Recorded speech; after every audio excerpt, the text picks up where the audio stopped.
ومن يضلل فلا هادي له وأشهد أن لا إله إلا الله وحده لا شريك له وأشهد أن محمدا عبده ورسوله يا أيها الذين آمنوا اتقوا الله حق تقاته ولا تموتن إلا وأنتم مسلمون يا أيها الناس اتقوا ربكم الذي خلقكم من نفس واحدة وخلق منها زوجها وبث منهما رجالا كثيرا ونساء واتقوا الله الذي تساءلون به والأرحام إن الله كان عليكم رقيبا يا أيها الذين آمنوا اتقوا الله وقولوا قولا سديدا يصلح لكم أعمالكم ويغفر لكم ذنوبكم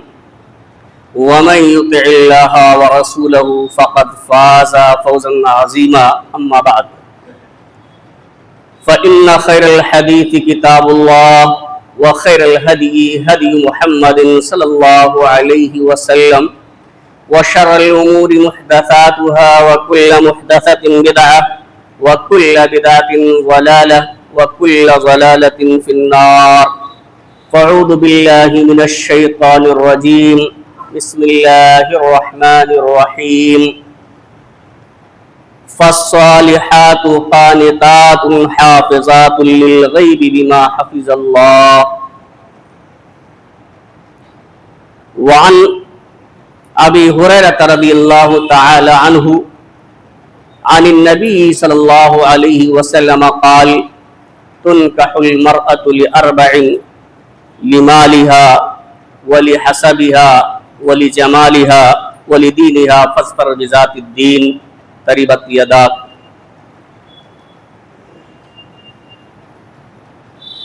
معزز سامعین کرام، حاضرین جمعہ، امت مسلمہ کے نوجوان ساتھیوں، عزیز بچوں اور پردہ نشین میری ماں اور بہنوں، اللہ رب العالمین کی حمد و ثنا، عظمت و کبریائی اور آخری نبی جناب محمد رسول اللہ صلی اللہ علیہ وسلم پر بے شمار درود و سلام کے بعد معلوم ہو کہ خطبہ مسونہ کے بعد سورہ نساء کی ایک آیت کا ایک مختصر سا ٹکڑا میں نے آپ کے سامنے پیش کیا ہے، اور ایک صحیح حدیث جس کے راوی حضرت ابو ہریرہ رضی اللہ تعالی عنہ ہے بھی ساتھ میں پڑھی گئی ہے۔ خطبہ مسونہ کے بعد تلاوت کی جانے والی اسی آیت کریمہ اور حدیث شریف کی روشنی میں کچھ باتیں میں آپ حضرات کے سامنے عرض کرنا چاہتا ہوں۔ اللہ رب العالمین سے دعا ہے کہ الہ العالمین ہمیں کتاب و سنت کی روشنی میں صحیح بات کہنے اور کما حق ہو اس پر عمل کرنے کی توفیق عطا فرمائے، آمین۔ حاضرین گرامی، علماء اسلام اور ائمہ اسلام کی تربیت میں خواتین اسلام کا بہت ہی اہم کردار اور رول رہا ہے۔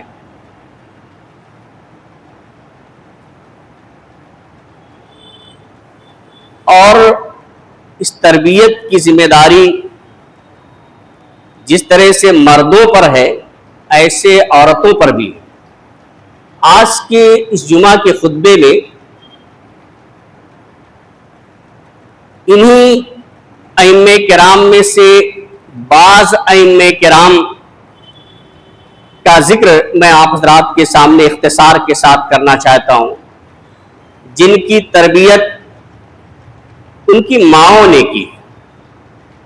وہ بچپن میں یتیم ہو گئے تھے اور ان کی ماؤں نے ان کی ایسی تربیت کی، اس طرح سے تعلیم کے زیور سے مزین کیا کہ دنیا قیامت تک ان کو یاد کرتی رہے گی۔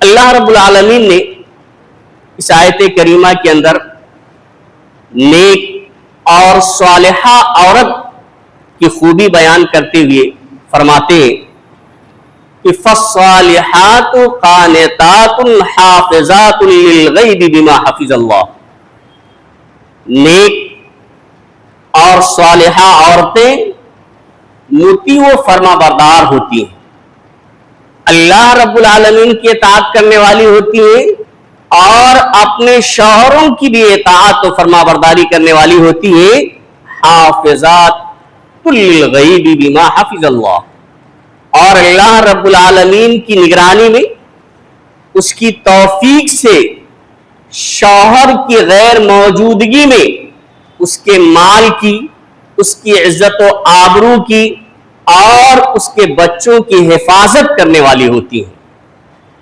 یعنی نیک سیرت صالحہ عورت کی پہچان یہ ہے کہ وہ ایک تو اللہ رب العالمین کی اطاعت کرنے والی ہوتی ہے اور اپنے شوہروں کی بھی اطاعت کرتی ہے، اور شوہر جب گھر سے دور ہوتا ہے شوہروں کی غیر موجودگی میں اپنی عزت و آبرو کی حفاظت کرتی ہے اللہ رب العالمین کی توفیق سے۔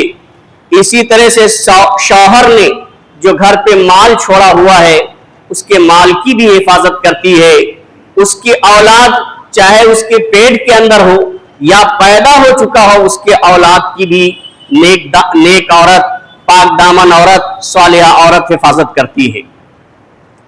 آئیے دیکھیں چند مثالیں میں آپ کے سامنے ذکر کرتا ہوں کہ کس طرح سے خواتین اسلام نے، کیونکہ تمام چیزیں تو ذکر نہیں کی جا سکتی ہے، لیکن اپنے شوہروں کی اولاد کی، اپنے بچوں کی شوہروں کی غیر موجودگی میں، چاہے وہ سفر پہ چلے گئے ہوں یا وفات پا گئے ہوں، اس کی وجہ سے ان کی موجودگی نہ رہی ہو، کس طرح سے اپنے بچوں کو تعلیم دلائی اور کیسی تربیت کی ہے۔ ایک عالم دین ہے ربیعہ بن فرخ، مشہور واقعہ ہے یہ۔ امام مالک، چار جو مشہور ہیں ائمہ کرام میں، امام ابو حنیفہ، امام مالک، امام شافعی اور امام احمد بن حنبل رحمہ اللہ، ان میں سے امام مالک رحمہ اللہ کے استاذ ہیں ربیعہ بن فرخ۔ مورخین نے لکھا ہے کئی طرح کی روایتیں آتی ہیں جس کا خلاصہ یہ ہے کہ یہ ماں کے پیٹ میں ہوتے ہیں اور ان کے والد فرخ جو ابو عبد الرحمن سے مشہور ہیں، جہاد کے لیے نکل جاتے ہیں اور ان کی والدہ کو 30,000 دینار دے دیتے ہیں گھر کے خرچ کے لیے، بطور امانت ان کو دے کے جاتے ہیں، اور ایک لمبے عرصے تک واپس نہیں آتے۔ 27 سال کا عرصہ گزر جاتا ہے۔ اب غور کریں، 27 سال کا عرصہ گزر جاتا ہے اور ربیعہ کی جب پیدائش ہوتی ہے تو ان کی والدہ محترمہ ان کی اس طرح سے تربیت کرتی ہے کہ مدینہ کے سب سے بڑے امام ہو جاتے ہیں، فقہ کے سب سے بڑے امام ہوتے ہیں اور مسجد نبوی میں وہ درس دیا کرتے ہیں۔ یہ سلسلہ چلتا رہتا ہے۔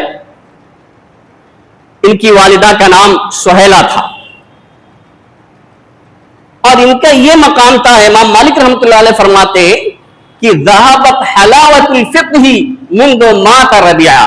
امام مالک جو ان کے شاگرد ہیں کہتے ہیں کہ جب سے ربیعہ کی وفات ہو گئی ہے، ربیعہ اس دار فانی سے کوچ کر گئے ہیں، تب سے فقہ کا مزہ ہی ختم ہو گیا ہے۔ علم فقہ کی چاشنی اور اس کی لذت جو ہے وہ ختم ہو چکی ہے۔ یعنی اتنے بڑے عالم تھے تو مسجد نبوی میں یہ درس دیا کرتے تھے، درس دیتے رہتے ہیں۔ 27 سال کے بعد ان کے والد محترم تشریف لاتے ہیں۔ والد نے نہ بیٹے کو دیکھا اور بیٹے نے والد کو بھی نہیں دیکھا ہے۔